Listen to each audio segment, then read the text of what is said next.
شما خودت خسته نشدی از اینکه هر روز غذاهای تکراری درست کردی و مزه‌های تکراری رو چشیدی؟ پس با میسفود همراه شو تا بهترین و به‌روزترین غذاها رو ببینی و با ساده‌ترین مواد درست کنی.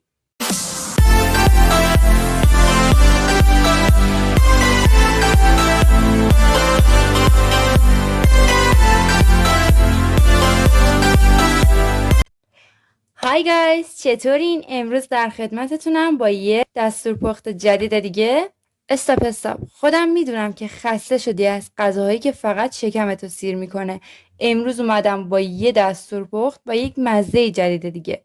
پس اگه دوست دارین این مزه متفاوت و این غذای مدرن رو امتحان کنید تا آخر این ویدیو با من همراه باشید. برای این دستور احتیاج داریم به یک سینه مرغ. از وسط برشش بدید. مثل من از سمتی که نازکه بازش کنید.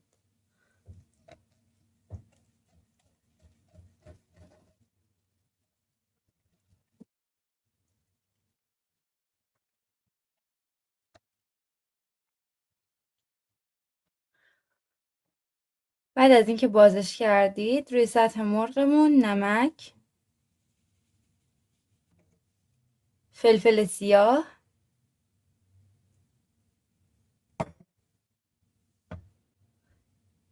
فلفل قرمز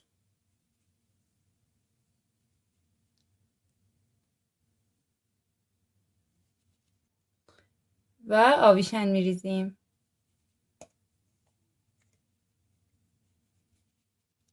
مقداری ادویه‌مون رو روی مرغ ماساژ میدیم تا قشنگ به خوردش بره.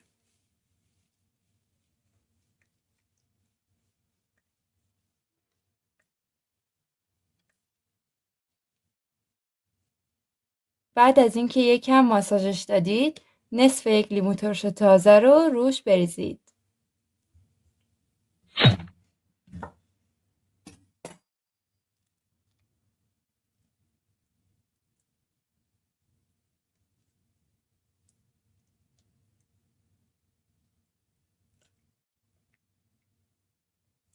و بعد یک کم دیگه ماساژش بدین تا آب لیمو و ادویه با هم مخلوط بشن و قشنگ به خورد مرغ برن. تو این مرحله احتیاج داریم به پنیر موزارلا.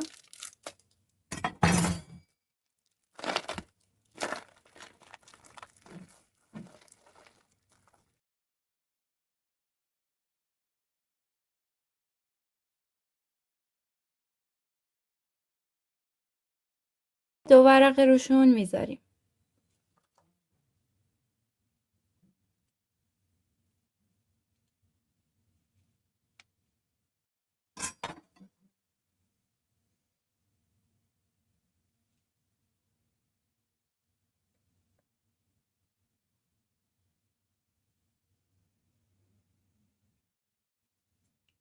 و بعد یه گوجه رو ورقه‌ای کنید و روش بذارید.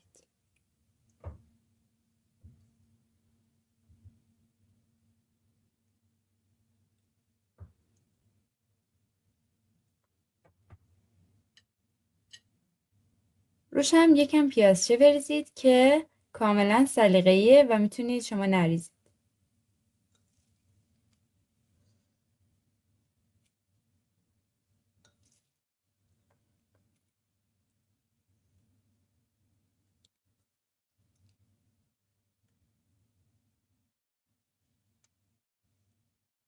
طرف دیگر رو به این صورت روش برگردونید و ببندید.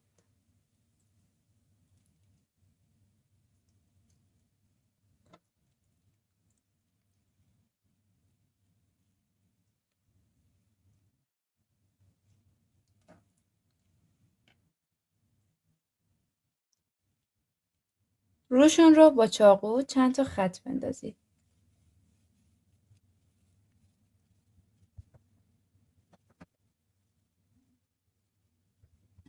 دوباره روش نمک، فلفل سیاه، فلفل قرمز و پودر آبیشم بریزید. یه کوچولوی دیگه آب لیمو ترش تازه،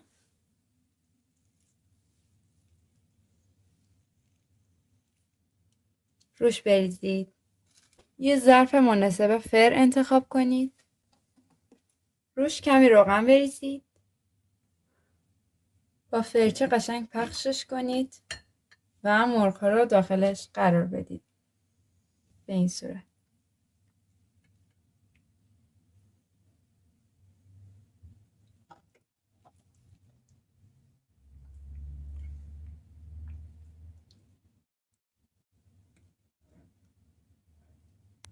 و بعد با همون فرچه آغشته به روغن ادویه رو روش پخش کنید تا کاملا ادویه و آب لیمو به خوردش بره.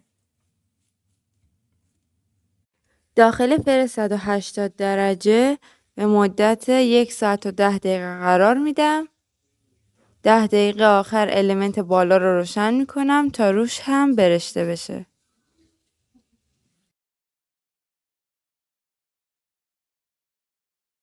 خب دوستان، فیله های مرغ آماده شدن و الان اونها رو در ظرف سرورینگ قرار میدم.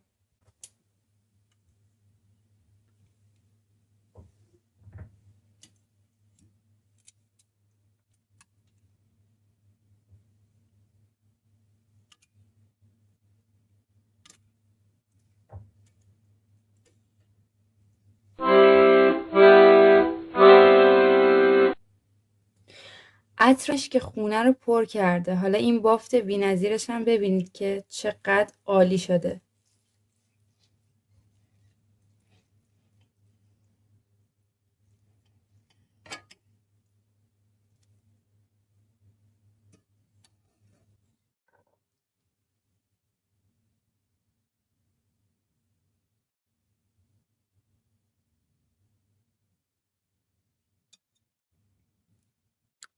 مزه‌ش هم عالیه. مطمئنم مزه‌شو هیچ وقت فراموش نمی‌کنید.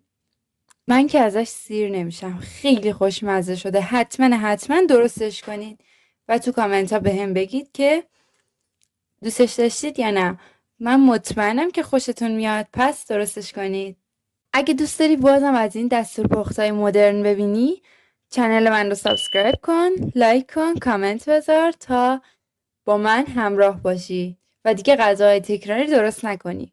مواد لازم برای این دستورپخت مدرن و خیلی خوشمزه: سینه مرغ 1 عدد، پنیر موزارلا 3 ورق، گوجه 1 عدد، نصف لیموی ترش تازه که میتونید آب لیمو رو هم جایگزین کنید، نمک، فلفل سیاه، فلفل قرمز و آبشن از هر کدوم به مقدار لازم. اگه از این آموزش خوشتون اومد، سوشال مدیای ما که لینکش در دیسکریپشن هست رو هم دنبال کنید تا در اینستا از لایو و باکس هایی که قرار میدیم بهره مند بشید و در توییتر و فیسبوک هم نظراتتون رو کامنت کنید. تا آموزش بعد، خدا نگهدار.